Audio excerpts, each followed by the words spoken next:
Well, hello there, and welcome to the Weekend Update. I'm Jim Harrington.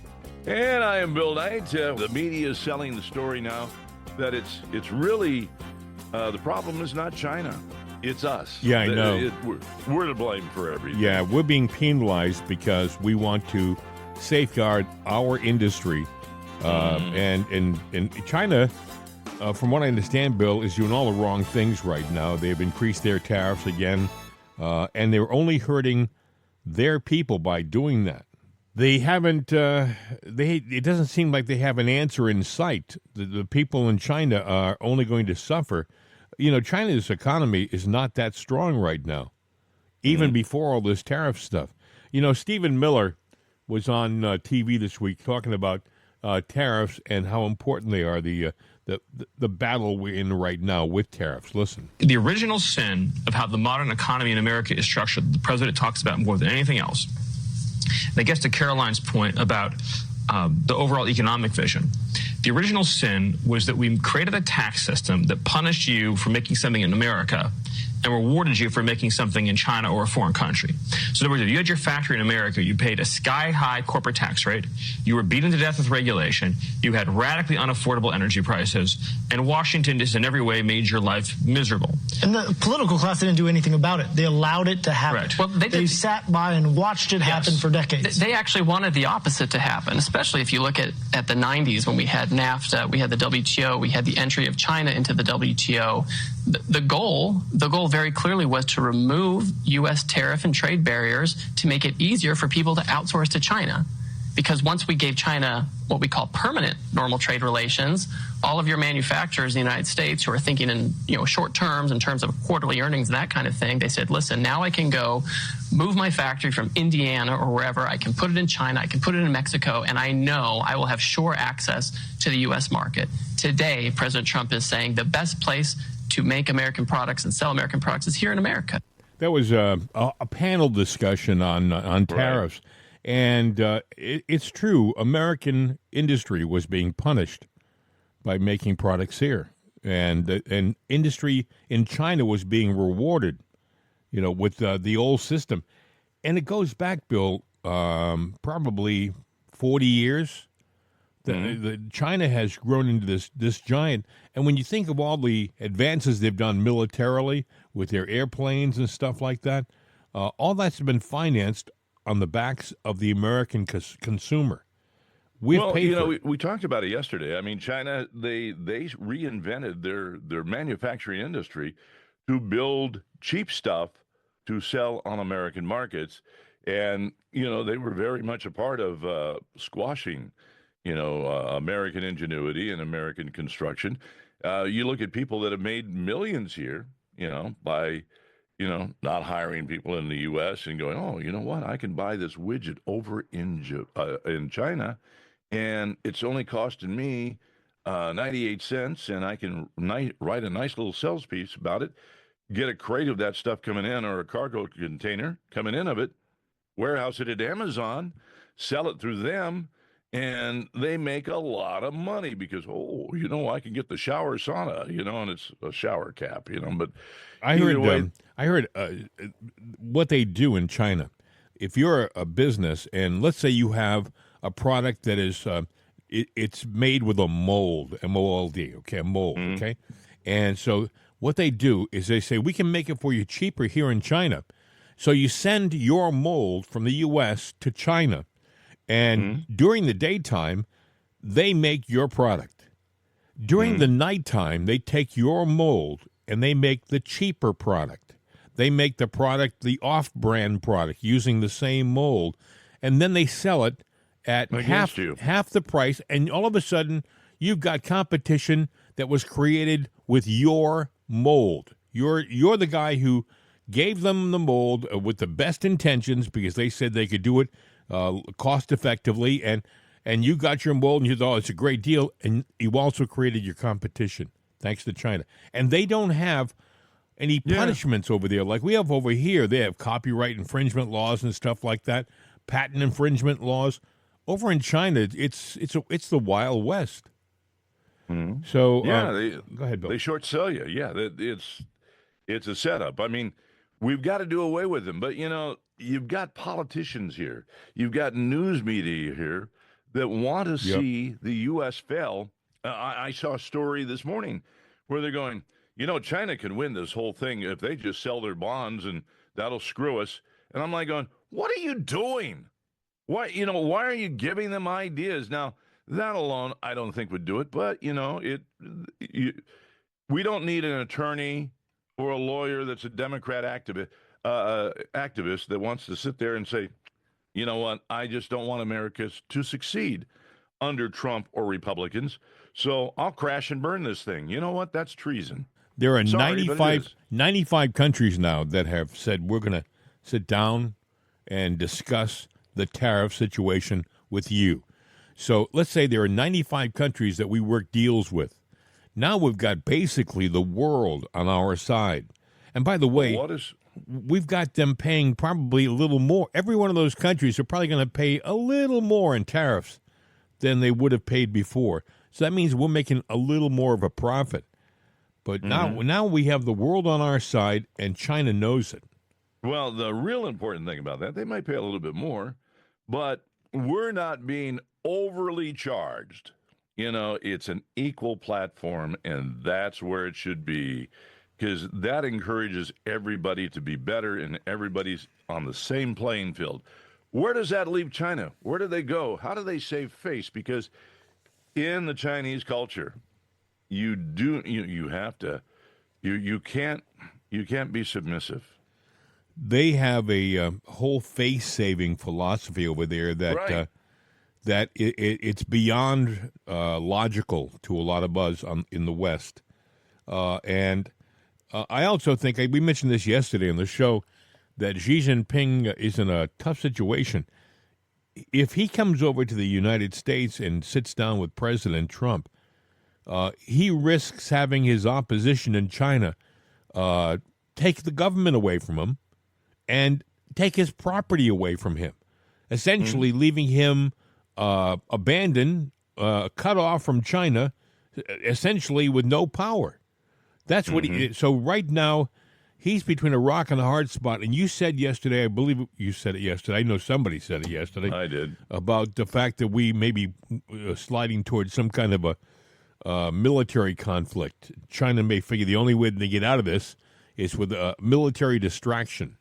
Because of what he said. He said one thing that caught my ear, and nobody's playing on it, so call me crazy. But he said there will be no winners in this war. And that, even though he was talking about the tariff war, all right, so you're not going to cave. At some point in time, you can only raise the volume so loud, and you're maxed out. So what do you do then after that? You got to kick down the door somehow. Yeah. And that means there's got to be a conflict somewhere. Is it going to be a direct assault on us? Or are they going to do it by proxy? Go to Taiwan, blow the hell out of it, or do something like that draws us in too. But there will be no winners in this war. Yeah. Yeah. Well, so it'll will they create be- a conflict for distraction? It'll be interesting to see how this develops. I think that Trump figures that Xi is wrong, that he actually does have a position of strength that maybe Xi can't see right now, because he has. Caroline Leavitt was asked, "Are we in negotiations with China?" And she said, "I'm not going to go ahead of the president or speak outside of what the president has already said." So, but she had a smile on her face, like, something's happening. So, who knows? Well, I would say this, what does Z have? Well, he's got nothing. But I'll tell you what we have. We've got 95 countries now. And what this is telling me is China bad, the world good. China is not liked by anybody. Anybody. They got no friends out there. Yeah. I don't even think Russia likes them. Well, right now, China is turning to the EU, and they're saying, "Hey, look we'll work deals with you in Europe. Don't worry about the United States." But Europe turned around yesterday and said to us, "Hey, you're going to suspend our stuff over here? We'll talk to you." So I think Europe actually wants, we're a bigger market than China. We're a more affluent market than China. So I think that China is really between a rock and a hard place. I do think we risk maybe having something blow up in Taiwan or maybe even in the Philippines. A distraction. Or both, yeah, or both, which would be a huge mistake. Yeah, I mean, in China, there's other key places. I mean, you've got Panama Canal. That's a strategic place. It's of grave interest to us. And they know that. They want it too. If they could find a way to use that as a wedge or, go down there, they think that they have rights to it because Panama basically is, cut a deal with them that they couldn't do. Yeah. There's Greenland. There are places where they could sit there, and China won't sit there and go to Greenland and negotiate. They'll just go in and take it. Well, I heard something interesting yesterday, and I didn't realize this, but there's a lot of dissent now in China between the army and the party, between the military and between the Communist Party. They don't like the government. They don't like how they've been treated by the government. So there's some fear that there may be some kind of internal strife developing. And, if we cut China off economically from all of these different markets and people in China start to feel the pinch, that's going to put a lot of pressure on the government to reconnect with the world or else. Well, you've got China and, we're talking people. And all people are good. They're people. They're citizens. They're ordinary people. They want the best for their family. They want the best for themselves. But they've got a government, a party there that is evil. I'm not saying that we're perfect, but I'm saying at some point in time the people have got to make a choice. Do we want to go down this path, or is it time to maybe make a change, a wholesale change on how they're politically structured in the world? And I think it's that time. Well, I think that this is going to be an interesting week. I don't think we can go another week or two. Maybe we can go a week. But we could go a while, but it's not going to. Z can't back down. There's probably going to be some kind of coup that happens there. That's about the only thing that's going to change everything, and depending which way that coup goes, depends on how this all plays out. You got to hope for the best. We just got to go forward and keep doing what we're doing, but they're being isolated. When you got 95 countries coming to us, the EU coming to us and saying, yeah, we'll deal. China is being boxed into a little, they're big, but they're being boxed into their borders, and that's it. Back in the days of Mao Tse-tung, it was a whole different environment. The government was communist. The people were dirt poor. And what happened was the Communist Party made everybody kind of equal, but it was like they were better than being poor, but they weren't affluent.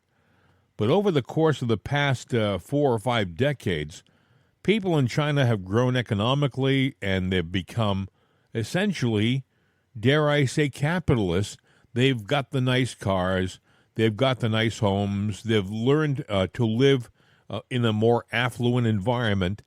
And now if they start to lose this, they're going to look at the government. They're going to look at the government, and they're not going to see a great alternative, It wouldn't surprise me if the end of communist China was in sight. That's just my humble opinion.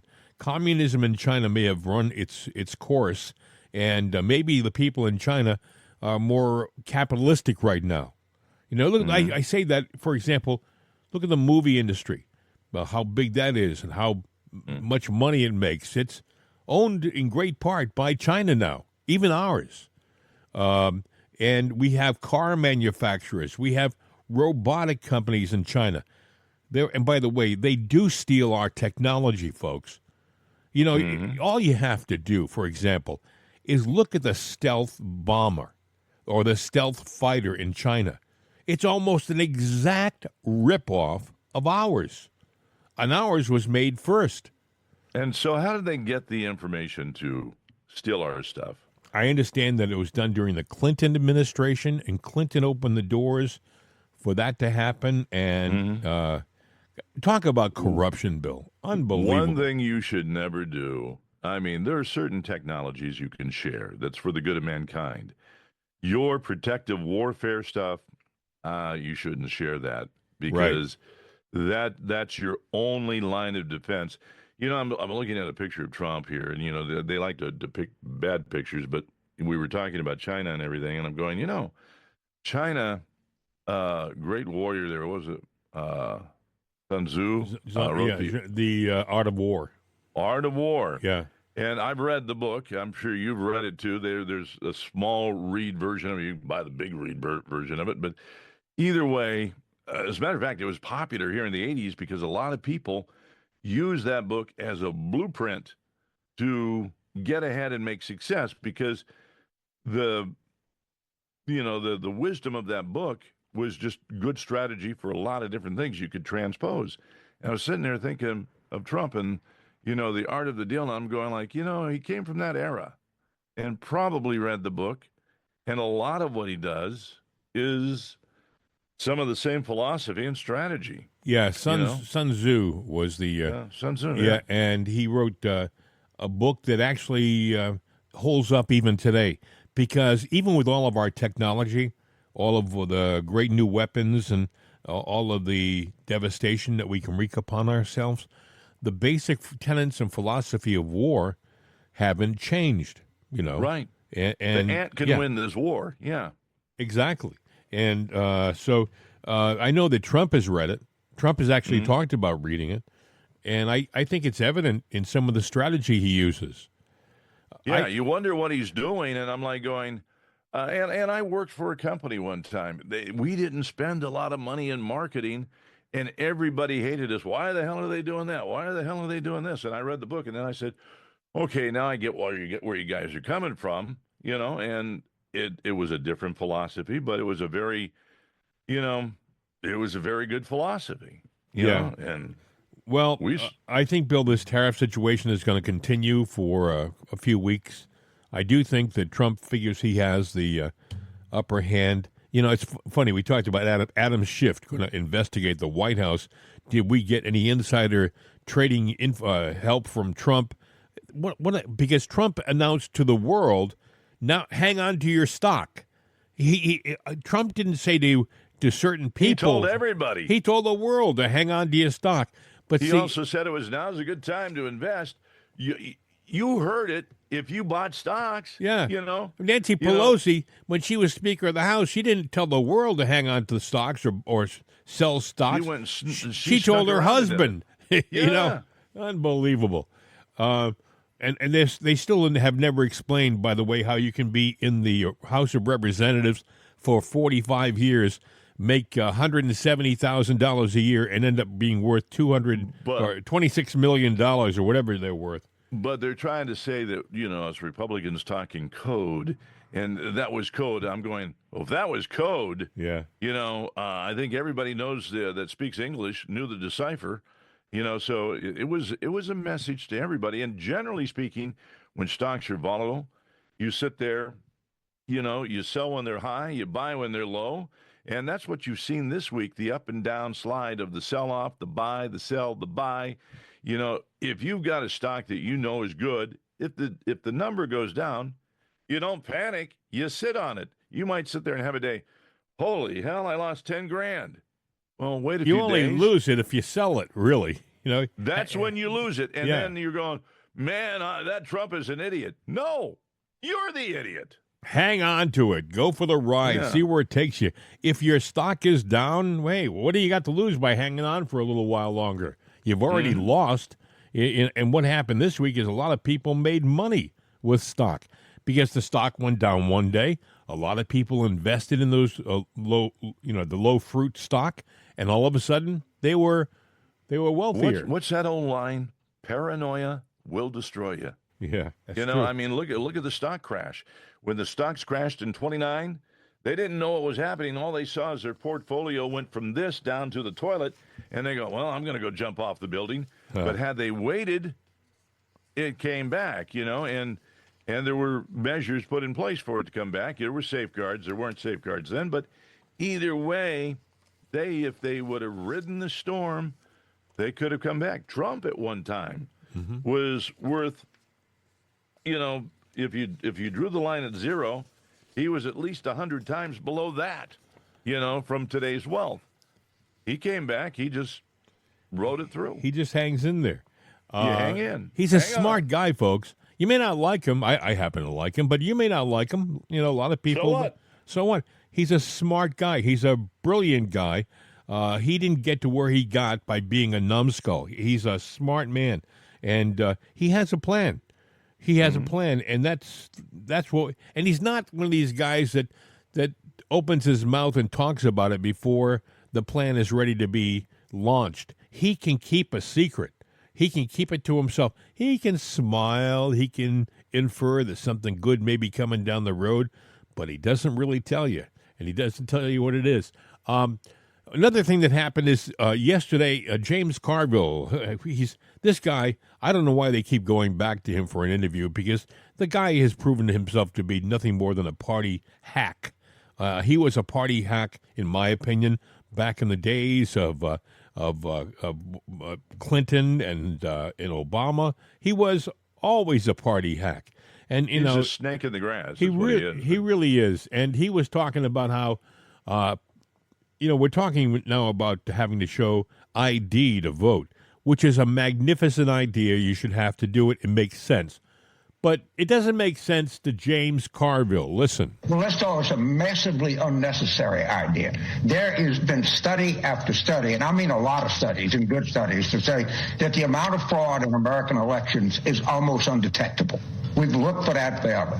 So you ask yourself, if an elderly person doesn't have a driver's license, or a married person takes her husband's name, which my wife chose not to, but other people do, that's people's own business. Well, they can't produce a thing saying I'm James Smith, because the birth certificate is Jane Jones.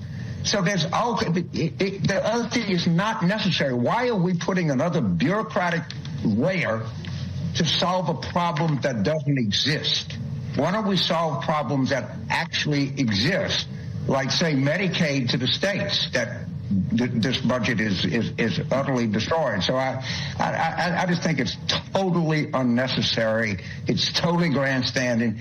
It's doing what a lot of Democrats do. Look at me. I'm so moral. I'm so smart. I'm doing things that don't affect anybody, but watch me. And that's what this is really about. So the Republicans would say, look, there's tens of millions potentially of illegal or undocumented folks here in the United States. How do you prevent them from participating in elections if you're not, verifying that they're citizens? The simple reason, if I'm undocumented, whatever word you use, I'm not going to show up and vote. Right? I mean, I'm not going to expose myself in all of the evidence, and I mean massive evidence. When President Bush, 43, was president, they had a whole study to try to see how much fraud there was in the election. It's almost impossible to detect. I'm not saying that you have all these people voting election, there's zero fraud, but it is not, the honesty of American elections are not a problem. Not a problem in the least. And I would be the first to say Donald Trump won the election of 2024. I don't think it was fraud. I think he actually got the most votes. But I think we're dealing with a problem we don't need to deal with. It's not a problem. Oh, my God. Let me tell you. What about 2020? Well, wait, yeah, that's exactly right. But let me tell you, he talked about, if you have a birth certificate with a different name, that's not the only proof of ID. In Pennsylvania, for example, you can use your license. They have a new, what do they call it? It's a special ID. It's like, and I think it's, by the way, it's an ID that you can use in many states, where if you go through this process, it's your ID. You can use a what do you call it? Passport. You can use a passport as an ID. You don't need a birth certificate, but there was proof in this last election that there were tens of thousands, not hundreds, not thousands, tens of thousands of fraudulent votes in multiple areas in this country, including places like Chicago. And he says, there's no proof that anybody's stealing or anything like that. Actually, you don't have a voter ID, you don't have a driver's license. He's going, what about senior citizens? Well, they have Medicare, Medicaid cards. But what were they giving to illegal aliens? Medicare, Medicaid cards. So there's your fraud and there's your steal to get through and vote. And yeah, it behooves them to do it. Mm-hmm. But I remember Hillary Clinton, and I saw a video on it. She was wearing a green dress when she did. And back in 2016, she goes, if you're here illegally, you need to get out today because we're going to come and get you and deport you. We're going to charge you taxes for now, and we're going to get you for back taxes for however long you've been here and working. You've got to come in the legal way, and you can't vote illegally. All of these things that Trump is saying we're doing, Democrats have touted it for years, but all of a sudden... And it was probably something that was suggested to be touted by James Carville back in the day. Yeah. Unbelievable. So why are they flipping this narrative now? Because it's simple, Bill. You just said it. We have loads of illegals who have false, phony IDs who are now voting. And if you make them have to show the IDs, you may catch them. You may catch them with the fraudulent IDs. They always talk the game. They walk the walk, they talk the talk, but they didn't do the dance. Their dance was to steal the votes. And when Trump sat there and said, what you're preaching is right, but I'm going to make it happen. And then they said, well, that means we'll lose our voters because they were disingenuous. They were posers. Well, they were. They are posers. Yeah. So they have to change their narrative because their lies are on the table.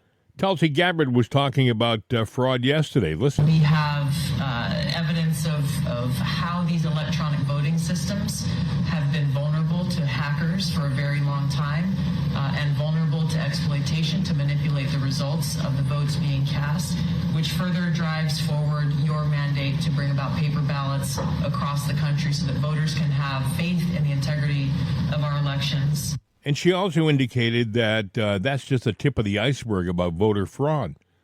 So, you have James Carville saying, you don't need IDs. There's no such thing as voter fraud. They just don't vote.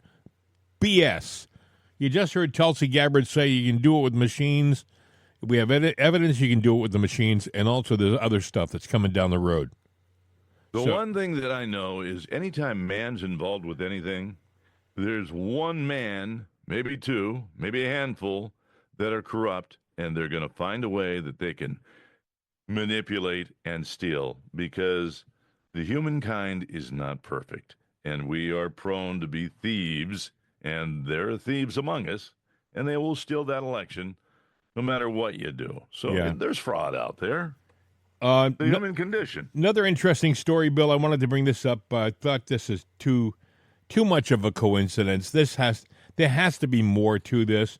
A man from the same city where President Trump came within an inch of losing his life has been charged by federal authorities. Department of Justice issued a press release earlier yesterday afternoon revealing they had arrested 32-year-old Sean Monper of Butler, Pennsylvania. He has been charged by federal authorities with a criminal complaint for making threats to assault and murder President Trump. I mean, this is. He also threatened to kill Elon Musk too, and also the heads of different departments in the Trump administration. But he said he'd take care of Trump personally, and that was on one of his social media sites. And he's from Butler. Now, isn't that a little bit of a unusual coincidence? I mean, is it coincidence, or is there something we're not seeing? Is there a strata of bad actors in the western Pennsylvania area, specifically in that area, that we haven't rounded up yet? What do you think? Do you think it's is it a coincidence, Bill? Do you think that it's a coincidence that a guy from Butler threatened to kill the president after less than a year after he was almost killed in the same town? No, I don't think it's a coincidence. I think the simple fact is there's something afoot, and we're not getting the truth. That's what we're not getting. Right. I was trying to actually look and see Just if there's any kind of record out there of how many people have actually, or not how many, how many people have tried to not only, kill Trump, but how many people have threatened. Oh, they say the list is It's in the significant. thousands. It's in the thousands. Yeah. And there are several cases that have been prosecuted, but the number that you see, it's less. It's a handful, but the actual number of people that are going kill Trump, and this is public out there on social media. Democrats, your friends, my friends, that are going like, there was a poll out.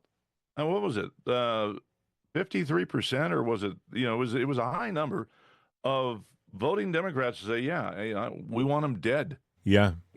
And I'm sorry, but. And by the way, this is the party of peace and love and make love, not war. They didn't want to go fight for the government. They wanted to stay home and plant flowers. This is how the left has presented itself for 50 years. But yet, they're the people who want to shoot dissidents. If you think differently than them, they want you ostracized from society. And they have no problem putting you in jail. Look what they did with the January 6ers. Many of them, if not all of them, were innocent people. They should never have been in jail. But Biden, that son of a gun, he didn't lift a finger to get those people out of jail. Go ahead, Bill. I was going to say, I watch and I see all these postings that are out there, and they used to get me upset. Now they don't, but I do see people that I once thought, hey, you know what? I respected them. They're in the industry, in our industry. I don't really anymore. And some of them are veterans and recent veterans, but not all veterans are against Trump. The majority I know are for Trump, but there's a lot out there because they're diehard Democrats and they drink the Kool-Aid that's 100%. When you say veterans, are they military veterans? Military veterans. Really? One I know that worked in D.C. and, was a pretty good ranking person. And, saying, they're not outwardly calling for the assassination of Trump, but they're posting everything that's pro-it and going, this is interesting, and I agree, Well, look at this colonel up in Greenland. A week after Vice President Vance goes up and gives a pep talk and talks about bringing Greenland into the fold, she stabs him in the back. By the way, I think that better to find out now than down the road. Yeah. Go ahead.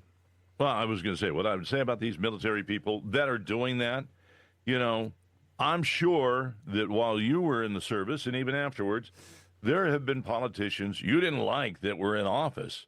But you sure as hell didn't, you respected the flag and, this country that we live in. And you were here, you went out to defend it. And Bill, how many conservative assassins are out there? Conservative assassins? Conservative assassins do we have? Was John Wilkes Booth a conservative? Yeah. No, he was not. Was Lee Harvey Oswald a conservative? No, he was a socialist. Every conservative, Sirhan was a liberal. Yeah, but see, my point is, if you are a member of the military and you're calling for, the death of somebody from a party that it's not your party, it's not your touchy-feely thing or whatever it is that you're into, but we have elected this person, you're not a patriot. You are not, really, I would sit there and say there should be a bill put forward. The only reason why I mentioned you're that, doing something like that, you should be stripped of all your benefits. The only reason why I mentioned that about conservatives is because conservatives by nature are not violent. Yes, they are the ones who will fight for our country. Yes, they're the people who will join the military for the most part. And by the way, for every liberal, loosey-goosey military officer or soldier out there, dare I say, there are 20 conservatives out there who, for God, country, and apple pie. There's a big difference. And a lot of these like this Myers, I'm afraid she was affected by DEI. She was trying to be all-inclusive. She wanted all those people in Denmark and Greenland and Canada and the U.S. to ignore what President Vance has said about trying to bring Greenland into the U.S. fold. We're a diverse. That's nonsense. And by the way, that colonel should have been. Thank goodness they removed her quickly, because she deserved to be removed quickly. She should have known she was going to be removed quickly. You know, she went against her superior officers, and she did it openly, quite openly. And I don't know whether she was removed from military service, but boy, she probably has a post in the North Pole right now. You know, I don't think she's doing anything that she wants to do. And she had a good gig. I mean, you may say Greenland is cold and stuff, but she was running the base up there, an important base. So, well, she ought to be thankful that I wasn't in charge, because I would have stripped her of all her benefits and everything. But, you know, I will say, you know, just like in the Civil War, we're headed for a civil war. I guess there is a time that, you know, you might stand up and fight for your country. This isn't the time. We're not there. Trump is not. You know, what you've got is a political party that is making a mountain out of nothing, because it's just they can't fight him, so they want to destroy him and malign him, and that's what they're doing. They're putting all these false stories out there. Well, I think if we're going for a civil war right now, it's a mistake on the part of the left. I know the left thinks that they're much more radical and more. They're more. They demonstrate more. They're more violent, and they can threaten us. But actually, I think it's a matter of the right obeying the law.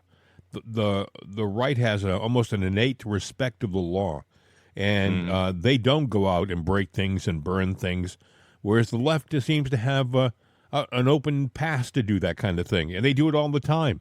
But I think it's a mistake for them to think that because they can do stuff like that, that they're stronger than the right.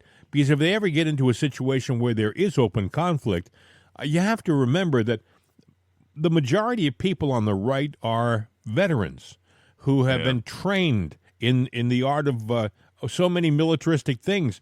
You don't want to get into a situation, and also I think they outnumber you on the left. So don't wish for something that it may not be good for you. That's what I'm saying. A civil war would not be good for this country. Violence is not the answer. I really mean that. By the way, they had a Harry Enton on CNN. He's the statistician, and I think he has his whole approach is every time he does a demonstration of where he shows the statistics on his board, it's like he has an epiphany. He just can't believe that the Republicans are as strong as they are. And the person he's talking to, the anchor, her job is to look like she's incredibly surprised. And he does this all the time now. He was talking about how, for some reason, he can't figure this out, but the party of the people now, it's tied with the Democrats. Listen. This, to me, is one of the most shocking pieces of poll data that I truthfully have seen this year, or maybe in any prior year. Really? Yes, really, because I want you to take a look. Cares more about the needs for people like you. You mentioned it, Kate Paul. We got a tie, even after this tariff war had already started, split between Democrats and Republicans on how people feel. Which party cares more for needs of people like you? And why is that so surprising? Because I want you to take a look at prior years. Democrats always lead on this question. Back in 2017, before the 2018 midterms, 13-point lead. 2005, a 23-point lead for Democrats. 1994, which was a big Republican year, a 19-point lead for Democrats. And now, all of a sudden, a tie? All of a sudden, the Democrats, who are the party of the people, no more. We get a tie on this question, on a question that has traditionally overwhelmingly been a Democratic advantage. Which party cares more for the needs of people like you? It's truly something I would not have expected to see, especially after this tariff war had begun. Where does it show that Republicans are making the most gains? Yeah, again, you talk about party of the people. Look at this. Cares for the needs of people like yourself. Look here, we got non-college, we got those with a college degree. Among those with a college degree, it's the same score. 8 plus 18 points for Democrats in 2017, plus 18 points for Democrats now. But look among non-college voters. Look here. It was plus 7 for Democrats in 2017, and now Republicans had overwhelmingly gained, plus 9 points. That is, the gains have been concentrated, at least within the last decade, among voters without a college degree. The working class. That is where Republicans have gained, even since the beginning of the Donald Trump administration. The Democratic base is now those with a college degree. Among the working class, those without a college degree, Republicans have overwhelmingly gained on this all-important question of which party cares more for people like yourself. Your reference points are, as you were pointing out, just before a midterm election. So obviously, let's kind of look at that. Where do things stand for the fight for Congress? Right. Okay. So you have this question, right? And then there's the question, ultimately, are Republicans going to get punished in this midterm election, in part because that's normally what happens, the party in power gets punished, but also because of this tariff war. And I want you to take a look here at the generic congressional ballot. Where we were in April of 2017, Democrats were already ahead by 7 points. In November of 2024 on this question, it was a tie, and then, of course, Republicans won control. Where are we now? It's Democrats, but just by a point. This looks very much still like what we saw in 2024, not like what we saw in 2017. If Democrats think they automatically have a ticket back to control of the House, I'd say, hold on a second. Republicans still have a real shot at this, despite all of Trump's theatrics over the last month with this tariff war. That really is interesting information coming out in this that you're pulling out. Thank you, Harry. Thank you. I think it's interesting. Kate agrees. Harry Enton from CNN. You know, I got to tell you, I was thinking while I was running, I left college to go into broadcasting, didn't get my degree, spent a lot of my life without a degree. And then as an adult, after most of my career was behind me, I went back and I got my degree. And I did it, for the most part, online, which I think is the way, it's the way you really should have to get your degree. You say, what? Because you're not influenced by the damn professors. You're not having them hold court and influence you with their political nonsense. You're just getting the course when you're doing it long distance. But the other thing is this. I also realize that most of the intelligent people that I've met in my life didn't have the degree. They were common sense. They were people who they started their life younger. They either went into the military or went into business. Maybe they apprenticed at a job. They were the plumbers, the electricians. They were the people who, like you said, Bill, common sense. And they went out and apprenticed. And what you forget, up until about 1950, right, most of our society was an apprenticeship society. You know, we learned, you know, people don't realize this. Back, for example, in the 20s and in the teens, in the early part of the 20th century, if you wanted to be a lawyer, like in Rhode Island and Massachusetts, you didn't have to go to college. All you had to do is get a job in a law firm and apprentice in that law firm for 5 years.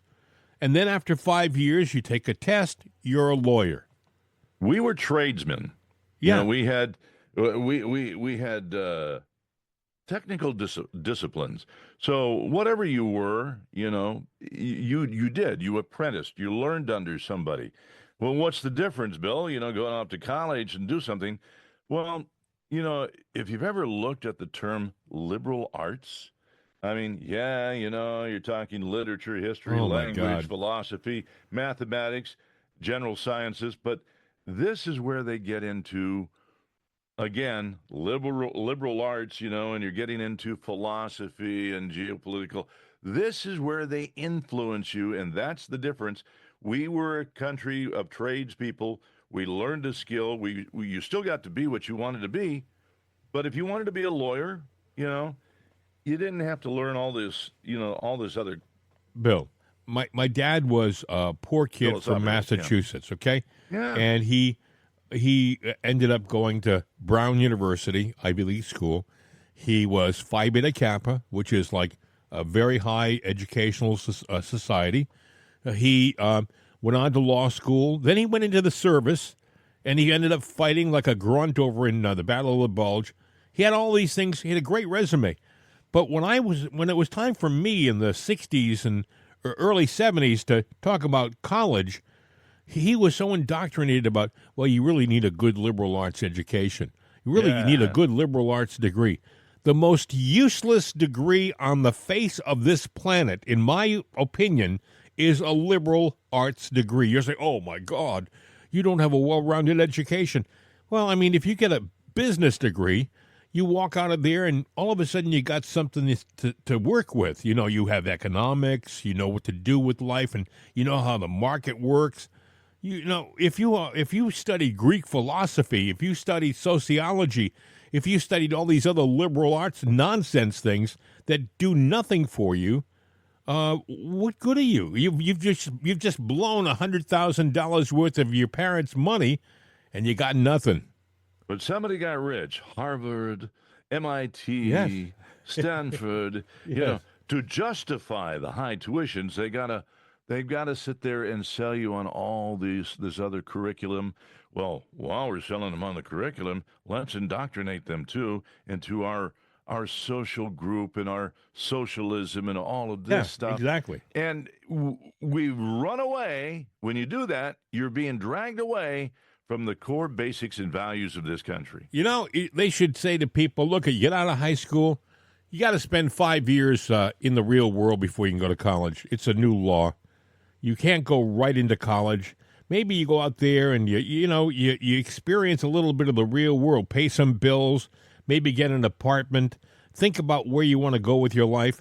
But they cram people through the educational grist mill, and all of a sudden, they've got a massive amount of debt, these poor kids. They think they have all the friggin' answers. You know, they've been surrounded by each other for the most part for all these years, and they think, boy, aren't we smart? You know, I think that we should help those poor people in this country. Well, listen, we were all kind of like that when we were your age. You know, I can remember being, honest to God, I cringe when I say this. I can remember being 22 years old, and a friend of mine was talking about how George McGovern would be a great president. I didn't know George McGovern from George Washington, all right? I was too busy thinking about rock and roll and radio. That's what I was, a disc jockey. But he was enthusiastic, and I wanted to be cool. So, McGovern would probably be. As I got older, I thought, you idiot. You know, McGovern would have been the greatest disaster for our country. There are so many people. I know a lot of people felt that way about Kamala. I'm with Kamala. Kamala's such a warm person. She's like us. No. When you have somebody who's the commander-in-chief, you need somebody who can hold the sword, somebody who is strong enough to hold the sword, somebody who's smart enough to know when to swing it. She was neither. Yeah. You know, they make fun of Trump. They go, well, he's not an economist. He went to Wharton. And yeah. You know, he's actually very good at it, you know, and obviously look at his policies. But, you look at somebody, oh, isn't that oh, look at that embossed emblem on that diploma. Oh, you got a degree. Wow, you must know a lot.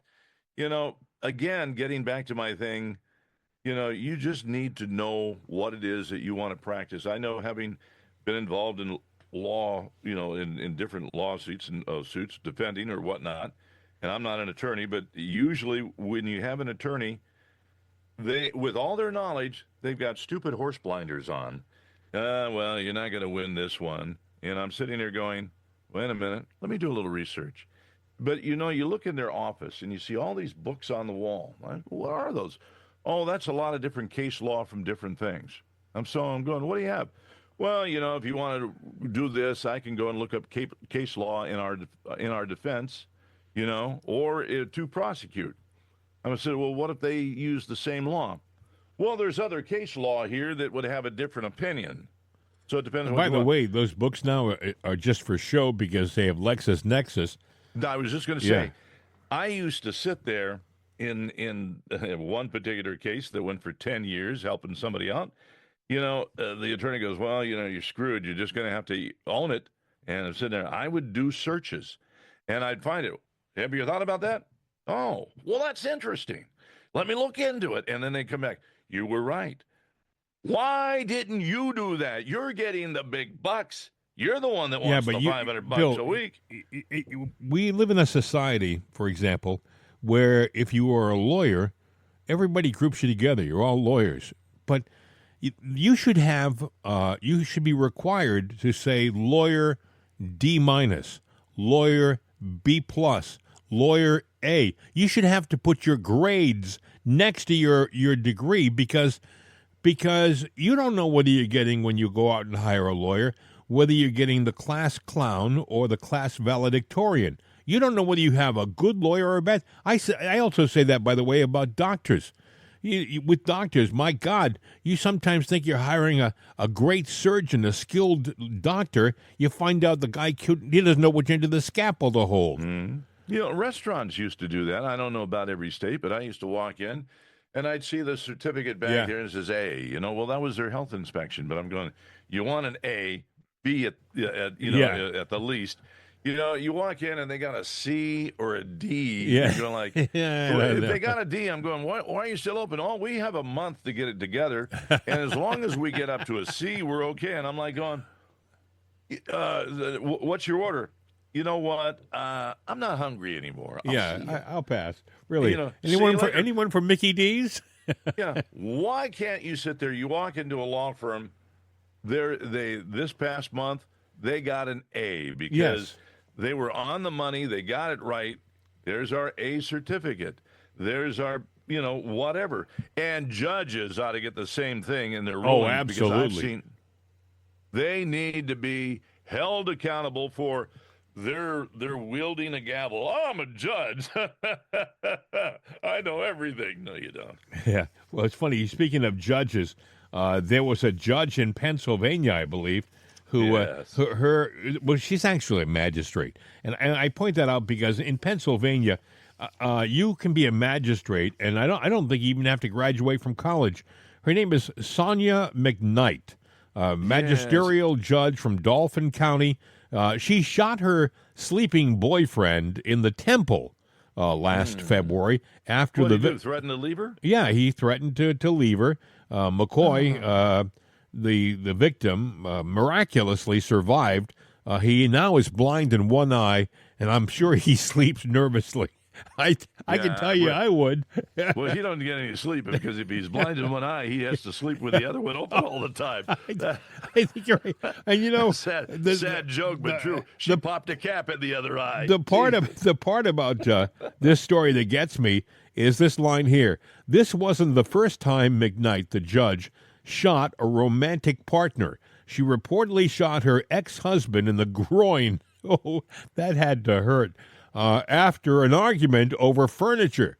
She wasn't charged for that shooting because she said she was acting in self-defense.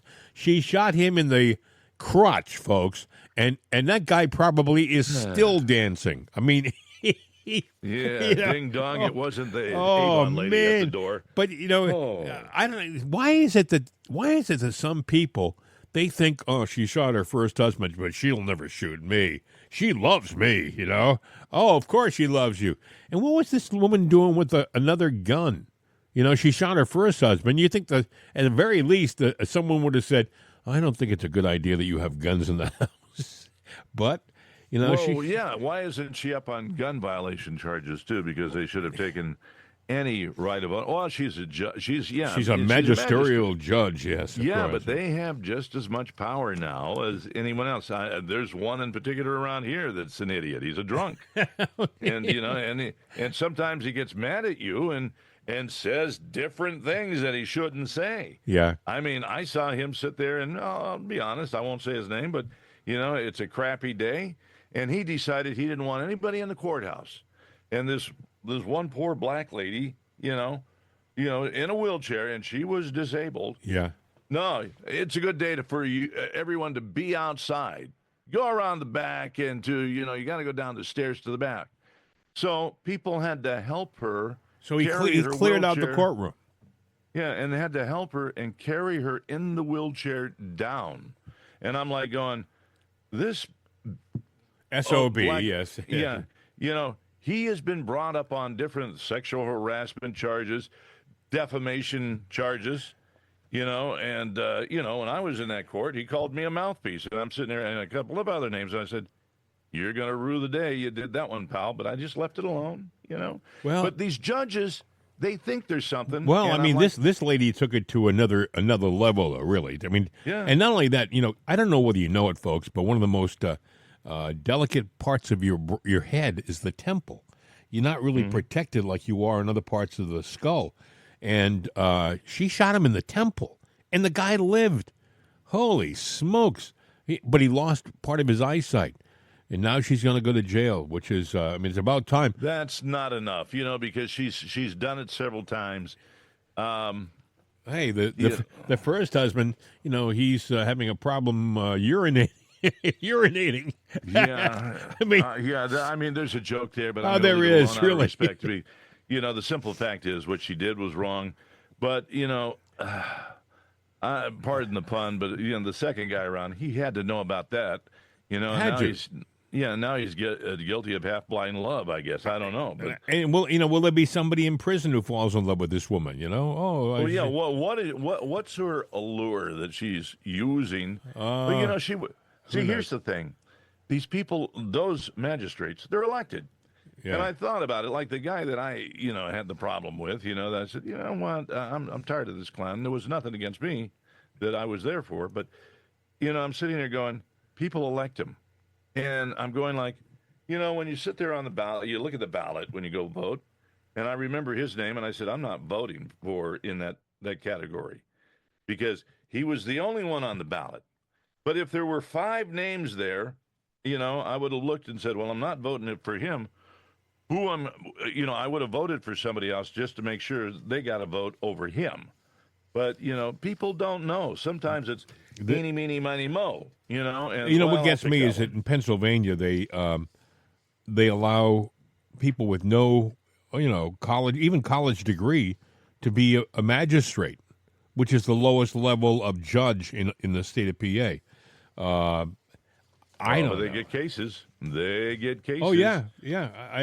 But I don't know. It doesn't make a lot of sense to me. Do you hear about this? Well, first of all, let me remind people that we are sponsored by a delicious coffee that you should have in your pantry right now. And if you don't, you should order some and get it there at ASAP. It's Jim and Bill's Right Side Coffee, a medium blend roast of delicious coffee beans. You will love it. Also, we have a decaf version in case you can't have the caffeine.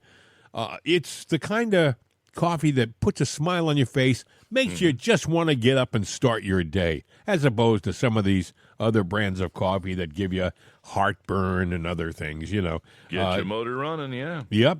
Oh, I like it. Sounds like Steppenwolf. Get your motor running. I like that. Get up on the right side. You'll like Right Side Coffee. Give it a shot. All you have to do is go to rightsideshop.com, rightsideshop.com. Very simple. Or go to it'sanotherday.com and press the button that says Right Side Shop. It'll take you there automatically, and you'll be able to order your coffee. It's reasonably priced for a lot of coffee. I mean, it's not like we're gouging anybody. And by the way, we don't make all the profits. We share the profits. On the coffee, because, it's a higher ticket item. I believe that we got it scaled down to where basically you're getting it for the cost. And that's it, with everything. If we make anything, it's probably 10 cents, Well, to be honest. the thing is, whatever we do make, it goes back into the show.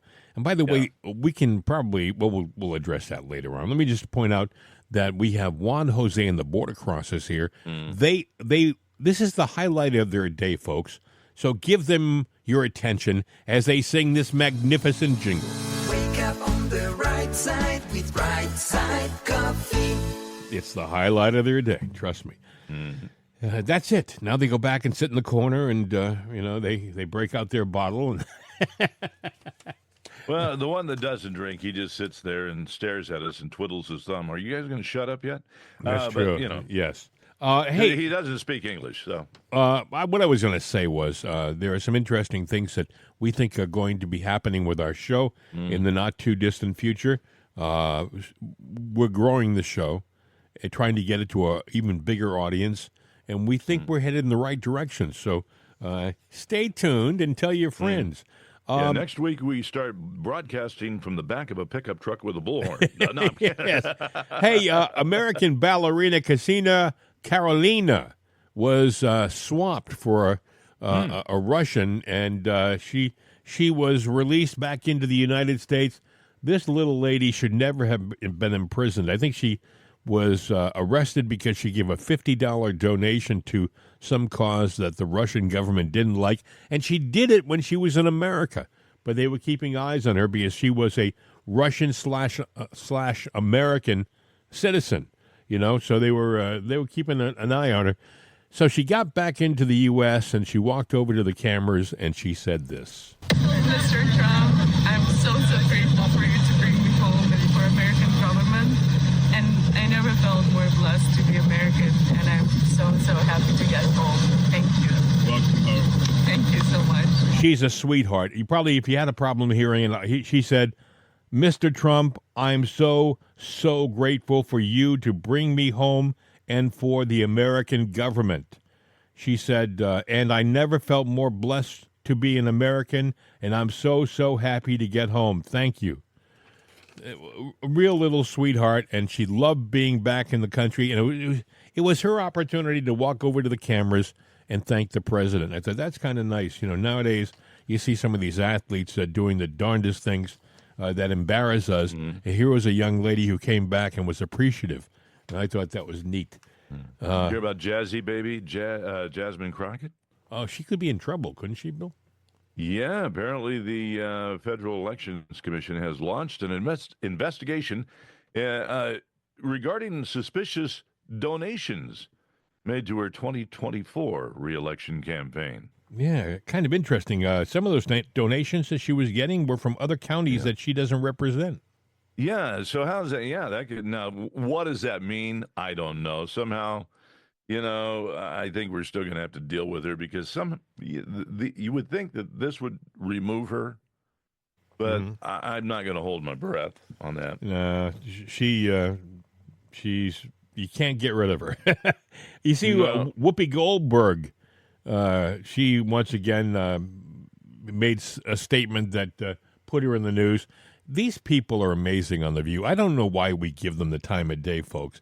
Maybe it's because they're on a show that's on a major network and they have a terrific megaphone. But Whoopi Goldberg had this to say. Listen. A 90-day pause doesn't mean anything to anyone because people are, as you say, struggling with everything they're living with on a day-to-day basis. Now you know what we're fighting against. But I also believe that it's very important to remind people that now is the time for each and every one of us to suck it up and make sure that we know what we need to take care of. If you're in an area where the school district is losing, then you got to pay a little more taxes and you got to help the schools out. If you're finding that your libraries are falling apart, you have to give more. Unbelievable. This lady, by the way, is a multimillionaire, and she's talking like she's one of the gang, and everybody should suck it up. She won't suck it up. Whoopi won't suck it up. She won't miss a meal. She will continue to be what she always has been. These people are unbelievable. Unbelievable, and they keep getting attention, which I find amazing. It's shock news, sensational headlines, and that's all they do. They throw a blurb out there because they know on their bully platform someone's going to hear it, and it's clickbait. I got to see what she had to say, and it just keeps her in the news to where she's got no ratings. The View is not doing anything. And they've got no substance, no intelligence.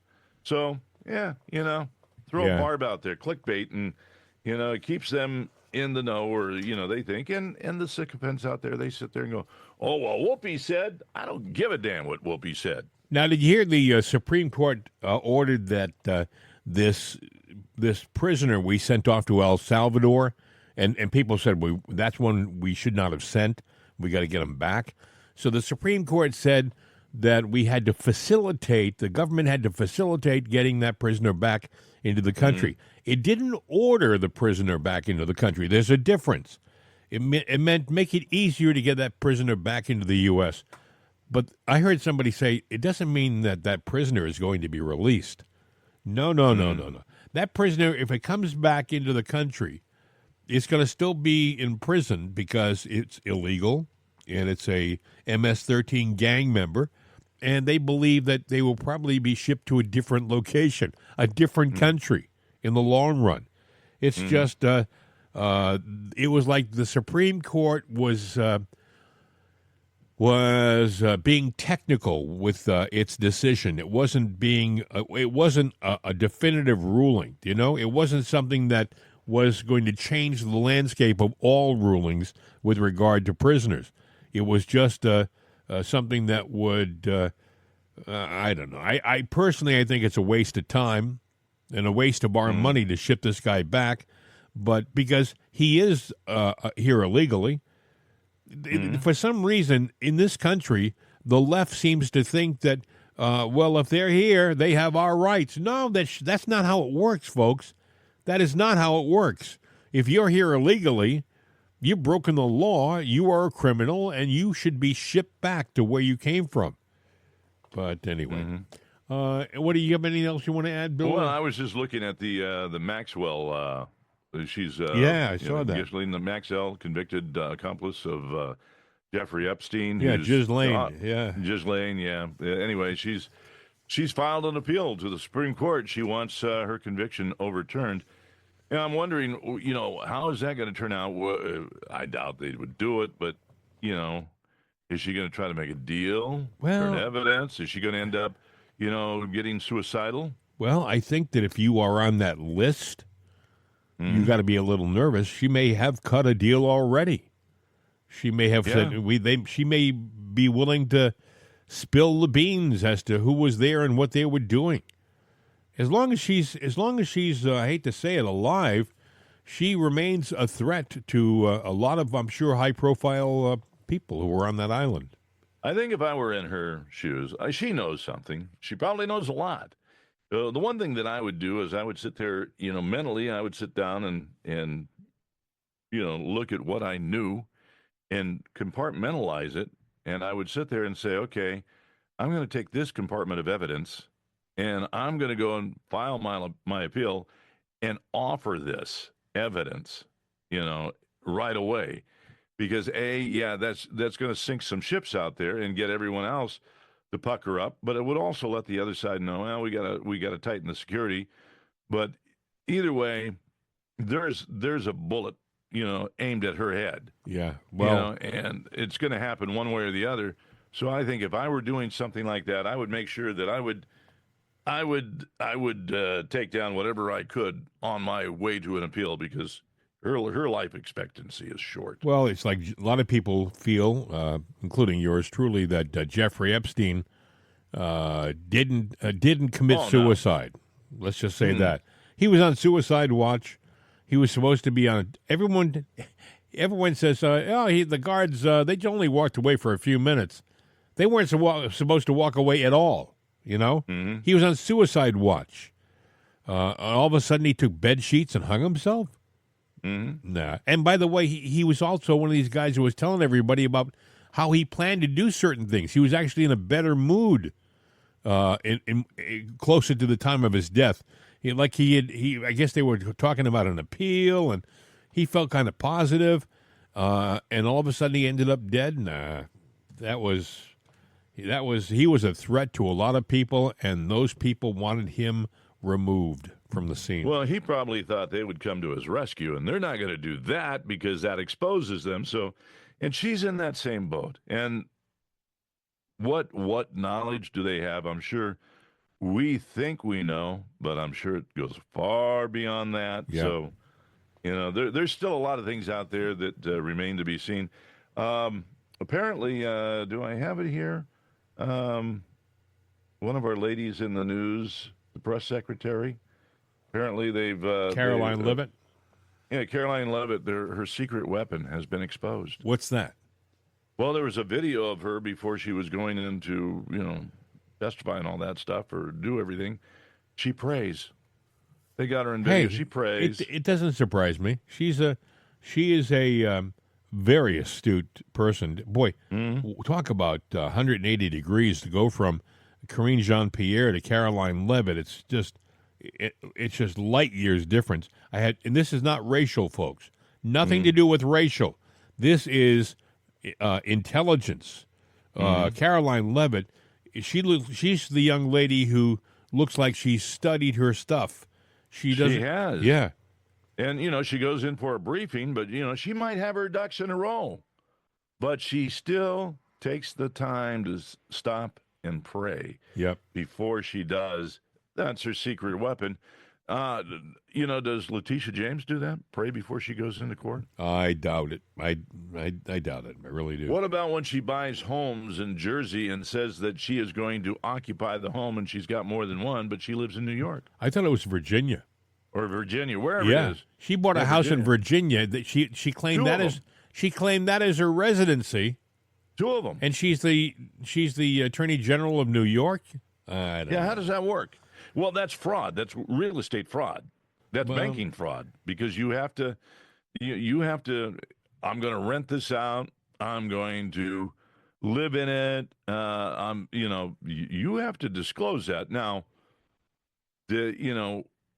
Once you do it and have it, you can change the meaning of it. But she lived there all along. There was no intention, and that's what you could.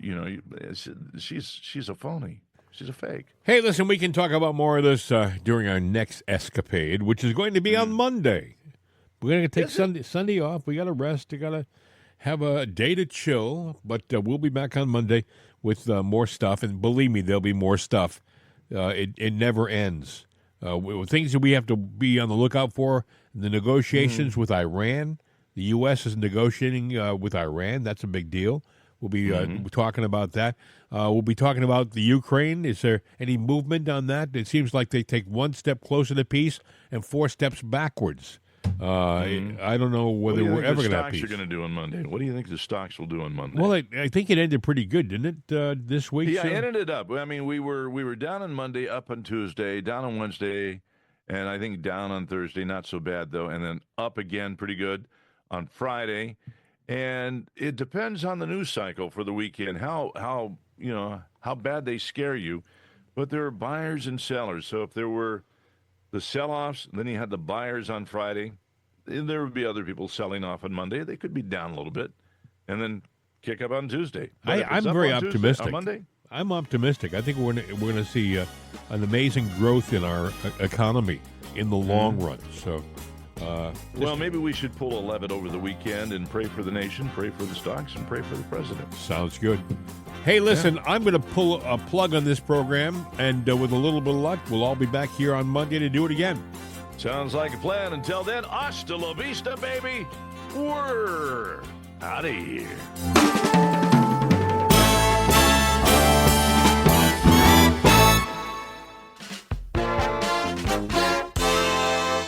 This is CRN America.